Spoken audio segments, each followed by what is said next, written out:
All right, so welcome back to the show, ladies and gentlemen. This is still the AM Club coming to you live from our studios right here inside East Legon on the Oleander Street, specifically number 5. And you can come through and do business with us each and every time. You're welcome, though. You're welcome, yes. And we're about to get into Lifestyle Daily. And today being a Thursday, we're about to do some talk about health. And I'll be joined by Dr. Emmanuel Boateng on the line, and we'll get talking about the Hantavirus, like I said earlier when we started the show. But remember that a lot is about to happen on the 29th and 30th of this month at the East Legon Event Center. Yes, and you actually have to be there. It's all about the East Garden Exchange 2.0, and it's happening on 2 days. Yes, that is the 29th and the 30th of May 2026. So this is your chance to connect with shoppers and grow your brand and also be part of a distinct and international marketplace. So spaces are actually limited, and you can just call the various numbers I'm about to put through to secure a spot today. That is 024 382 1293, 024 382 1293, or 024 295 3775. So call these numbers and secure a spot today. You can also follow them at East Garden _exchange. East Garden _exchange. So it's the East Garden did I say East Garden _? Yes, so East Garden _exchange. That's the social media handle you can reach them on. But remember that East Garden Exchange 2.0, curated, distinct, and definitely international. Now, to all the ladies out there, if you're looking for a nice way to get your hair well styled, then you need to try out the new BO16 No La hair relaxer, and then you would come back and thank me later. So this particular product, that is BO16, is specially crafted 3-in-1 formula, actually strengthens again and also straightens and protects your hair, leaving it with a long-lasting smoothness and a radiant shine. It's gentle on your scalp and enriched shea butter, coconut oil, and olive oil to nourish your hair. It's just 3 steps and you would experience the silky smooth hair you've always dreamed of each and every day. Choose BO16 No La hair relaxer for a gentle yet powerful transformation that lasts longer than you expect. Now, that's wow. Available at all beauty shops and supermarkets near you. The new BO16 No La hair relaxer. Express yourself. The GC brand is always and all about you. Now, we're about to just get into that very interesting conversation. A lot has been happening with the Hantavirus, and in recent time, it's been brought to the fore because of an outbreak that is being traced to have emanated from a cruise ship. And joining us for the conversation this morning on the AM Club, the lifestyle segment, is Dr. Emmanuel Boateng. He is a clinician. So, Doc, if you can hear me, good morning. Good morning, Zednam, and a very good morning to your listeners and viewers as well. Thank you, Doc, for joining us. Doc, I see you're having a good time out there. Hope you're safe and hope you don't have any hunter close to you to come and cause any, problems. Yeah, by God's grace, I'm safe. I'm in Germany. It's well controlled here in this part of Europe. Yeah, but still the threat is there. The risk is there. I like where we've started. The threat is still there and the risk is there. Let's start from the exact basis. What exactly is the Hantavirus, and how is it so that it's transmitted between humans? Okay, that's a good question. So once again, happy morning to your listeners and viewers, and I would like to take this opportunity to also greet the workers and staff of Footprint School as well as Meditech Technologies in Ghana. All right, so to your question, Hantavirus, as the name suggests, is a viral disease. And then I want to state that it is a very rare, it is not common, something that we have, faced on a large scale, like what it is propagating to happen now. But it started in the 1950s somewhere in Korea. So there was a river around that place when there was a war, the Korean War in the 1950s. The river was called Hantan River. Around it, there were farmers who were farming, and then there were rodents. That is like mice and rats who were really, eating from their farms and co. Then there was a breakout. So that was when we got to know of this virus, that it can spread from rodent droppings as well as their urine and even their saliva. So where you see a lot of rodents being populated and there is death and all that, then you can think of the possibility of seeing some of these viruses existing. So it started from Korea and it has spread over the years. America is battling with it massively. So basically, that is it. It is not all the strains that can spread from human to human. It's only one type of strain of the hantavirus that is doing that, and that is the Andes hantavirus. And that is the one that we saw on the cruise ship, and that is what is making the news. So basically, if you ask about hantavirus, then this is it. Wonderful. Now, you actually mentioned the rat infestation. You know, we come from a part of the world where people actually enjoy, quote unquote, the rat as a delicacy. Does eating it also get you exposed because, you know, it's still in that region, or it's only through their droppings if you're exposed to it once it's infected?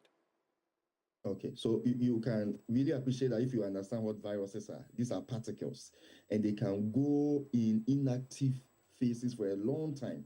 So on surfaces, they can live, let's say, if they are on the saliva of the animal, they can be there for a long time till they get into another human being and then they can reactivate themselves. So yes, eating an infected rodent, so the word is an infected rodent. It's not all rats that might have that disease, right? But when it is infected and you eat it, yes, you are at risk. The person who handled it to even cook it in the first place is also at risk. And then recently, I'm hearing there are people who keep rodents as pests. That can also be a risk factor.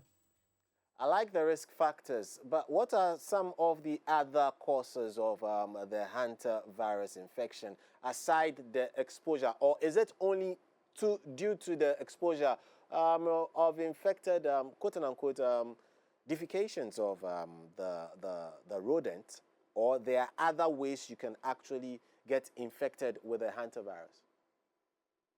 Yeah, so mainly it is from the rodents. The virus lives in the rodents, and then it is in their body secretion. So in this case, their droppings, their feces, their urine, and even their saliva, and in rare cases, their bites, right? So when you get the strain, depending on what strain that you get, most of the strains are self-inflicted. Like you get it and then it is only you alone. You can't transmit to anybody. That is a little bit better. But there is one type of a strain that we've seen recently. That is the Andes strain, which when you get, it lives in your lungs and then you can spread it in aerosols. In aerosols, that means when you cough, when you sneeze, it goes into the air and then it can spread. So it's the Andes strain of the hantavirus that's easily transmittable, or that transmits between human beings, especially in the in the vacuum. That's sort of related to COVID.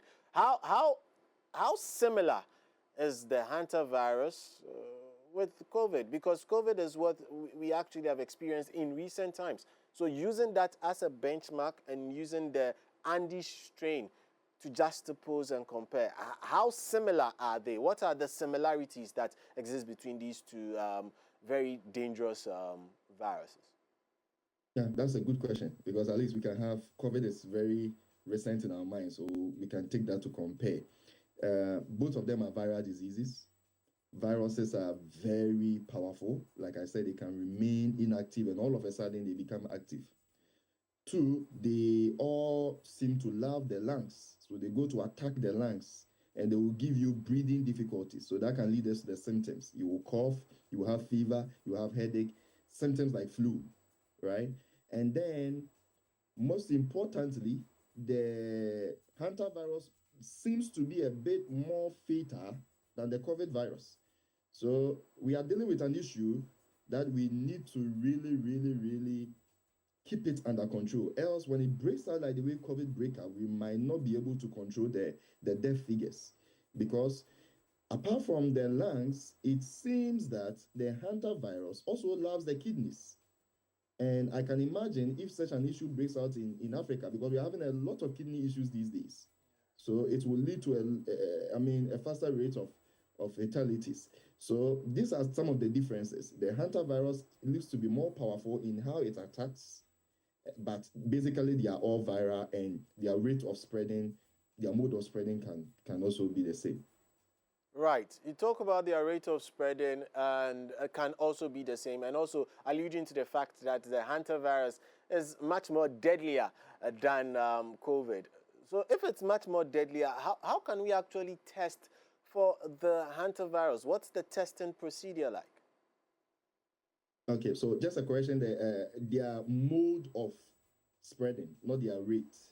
So it's Okay. the mode of spreading that can be the same. In terms of testing, in fact, it is really, really advanced. All right, and then it is my hope that our institutions like Noguchi and then the Kumasi Center for Collaborative Research, I mean, they are well equipped to help us, just like they did a good job in the COVID. I really hope. I mean, if you look at the president's inaugural speech in 2025, the president hinted that these diseases will come up. And he made a powerful statement. I'm very sure he was really, really informed by the health experts who spoke to him before that speech, that it is a matter of when, not if, the next pandemic occurs. And he said that. So this is where we are in now. So I hope that our laboratories are really, really equipped to be able to test this. I do not have the confirmations or the numbers as of now, whether we are really testing, because we don't have any case yet in Ghana. But overall, I want to let you know that it is an advanced testing. Most places don't have the facility to test these things. So we normally say that the numbers we are seeing there in hantaviruses are perhaps underreported because there's a lot of unseen cases. A lot of unseen cases means that a lot needs to be done. But before we continue, now that you are even mentioning something which is more dire, that because a lot of people cannot actually test for it because they don't have the required equipment to actually get to that particular confirmation, whether it's negative or positive. Is there a cure so that maybe people will start looking at the cure aspect and then maybe hope for the best? There's no cure. There's no cure. And right now, there's no vaccine. So we are not controlling it or managing it even in the first place. So it's an issue that is out of our hands at the moment. We are finding solutions to it. So the best we can really make it out there is prevention, prevention, prevention. Prevention, prevention, prevention. How do we prevent ourselves, or how do we keep ourselves safe? How are we proactive and reduce the risk of being exposed to the hantavirus? Personal hygiene, sanitation. Let's do our best to clean bushy areas. Let's do our best in our storerooms. Sometimes you get into a storeroom and then you realize that the rats have pooped. And you can see that there's a rat in this house. Now is the time not to take it for granted. Get your rat traps. Get these rats out of the homes. When you are cleaning a place which has been there for a long time and you don't really know, sometimes you're moving into a new place. You see some urine on the floor and all that. Please get gloves, get masks before you clean. It's an attitude that I think that Ghanaians lack. We clean anyhow, but you need to protect yourself when you are cleaning. And uncompleted buildings. I want to mention the case of uncompleted buildings. We have a lot of them in Ghana. This is the case. Fine, it can be uncompleted building, you are living in it, but make sure that the sanitation there is good. Don't be comfortable with rodents. Don't be comfortable with the rats and all that. And also, I want to mention that grass cutters too, they are also rodents. So those who enjoy bush meat and co, let's make sure that we prepare them in the most hygienic areas. And I'm sure when we do that, we'll be okay. Also, if there's anybody who is having some flu-like symptoms, get yourself to the hospital as early as possible. Right. So you've actually answered one of my questions I was about to ask, which is what should you do if you start seeing symptoms? Go directly to the hospital. However, you mentioned one environment which is very, very key for me, which is uncompleted buildings. Aside uncompleted buildings, what other environments increases rather your risk of being exposed to the hantavirus, and what other also occupations also increase your risk of being really introduced to the virus or exposed to it? Okay, so if I got your question very well, you asked of other places aside from uncompleted buildings. Yes. And then occupations that you'll be exposed to it. Yeah. So other places will be farm areas. Okay, farm areas, left football pitches and co in Ghana that I can think of. Places that are closer to river bodies where people dump rubbish and refuse, lorry stations. All right. So you realize that these rats and mice that I'm talking about, they love death. The leftover foods, these are places that they can go and then populate themselves. So these are where we have the risk factors. In terms of the professions, our farmers will really be at risk with that. Masons who goes to work in these uncompleted buildings, football players that goes to play in pitches that or parks that mostly are not kind of taken care of well, or they are not fenced. So some of these people will be at risk with these things. Wow.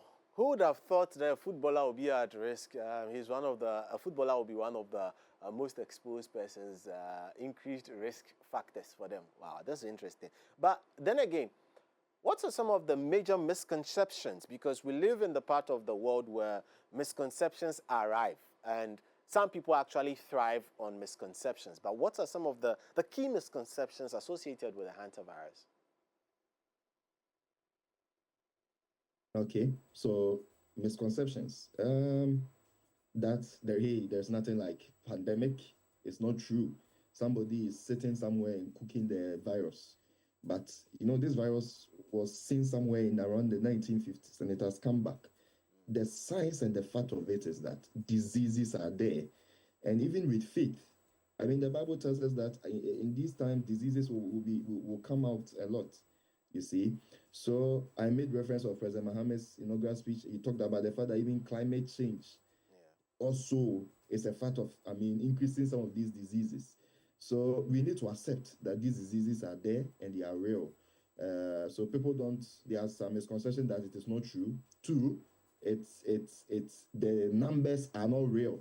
How can a lot of people be dying from the same disease? It's not true. They are real, and then you need to prevent these things. Wonderful. I like the way you keep referring to the president's statement.